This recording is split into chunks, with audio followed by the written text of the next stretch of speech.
అహింస 2019 సీత మూవీ తర్వాత 4 years gap తీసుకొని రానా దగ్గుపాటి బ్రదర్ అభిరామ్ దగ్గుపాటితో అహింస అనే మూవీ తీశారు డైరెక్టర్ తేజ గారు.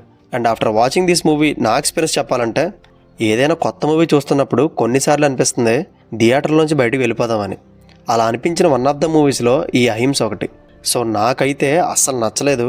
డైరెక్టర్ తేజ గారు ఎప్పుడో 20sలో వచ్చిన జయ్యం నువ్వు నేను అవునన్న కాదన్న మూవీస్లో ఉండే రొటీన్ స్క్రీన్ ప్లేనే ఈ మూవీలో కూడా యూజ్ చేసి పిచ్చ బోర్ కొట్టించారు.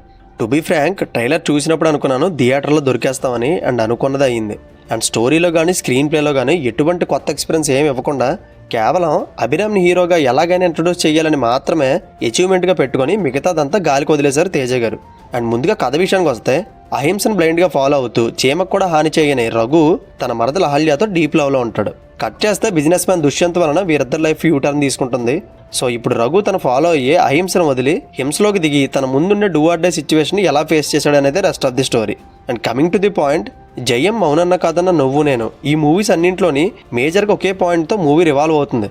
అదే ఉన్నోడు అధికారానికి పేదోడు ప్రేమ బలవుతుంది. అండ్ ఆ ప్రేమను గెలిపించుకోవడానికి వెంటనే అడవిలోకి వెళ్ళిపోయి సర్వైవ్ అవుతుంటాడు పేదోడు. ఇదే రొటీన్ రాడ్ ఫార్ములాని ఈ అహింస మూవీలో కూడా యూజ్ చేసుకున్నారు తేజ గారు. ఇన్ మై ఒపీనియన్, స్టోరీ పాయింటే మిస్ఫైర్ అయినప్పుడు స్క్రీన్ ప్లే కానీ దాని ఎగ్జిక్యూషన్ కానీ ఎన్ని కష్టాలు పెట్టినా అస్సలు వర్కౌట్ అవ్వదు. మళ్ళీ దానికి అప్రాక్సిమేట్లీ 2 hours 50 minutes రన్ టైంతో లాగడం అనేది ఆడియన్స్ మీద రివెంజ్ తీర్చుకోవడానికి అన్నట్టుంది.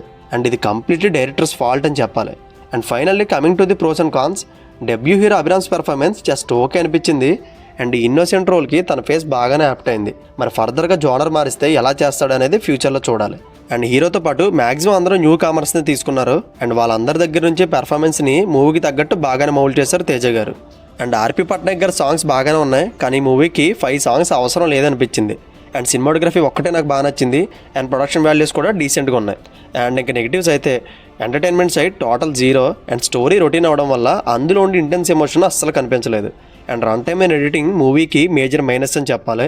అండ్ బ్యాడ్ రైటింగ్ ఇది. అండ్ రొటీన్ స్క్రీన్ ప్లే అస్సలు ఇంట్రెస్టింగ్గానే లేదు. Right, and that's it guys. ఆడియన్స్ని హింసపెట్టిన డైరెక్టర్ తేజస్ అహింస మూవీ మీద నా ఒపీనియన్. చూడమని నేను సజెస్ట్ చేయను. లేదు దగ్గుబాటి ఫ్యాన్స్ అంటే మాత్రం మీకోసమే ఆ మూవీ డెఫినెట్గా చూసేయండి. జస్ట్ ఫ్యూ అడల్ట్ సీన్స్ ఉంటాయి. సో 16+ చూస్తే బెటర్. ఓకే, అండ్ ఈ వీడియో కనుక మీకు నచ్చితే ప్లీజ్ లైక్ చేయండి. అండ్ ఇలాంటి వీడియోలు మరి ఎన్నో కావాలంటే please subscribe my channel. Thank you.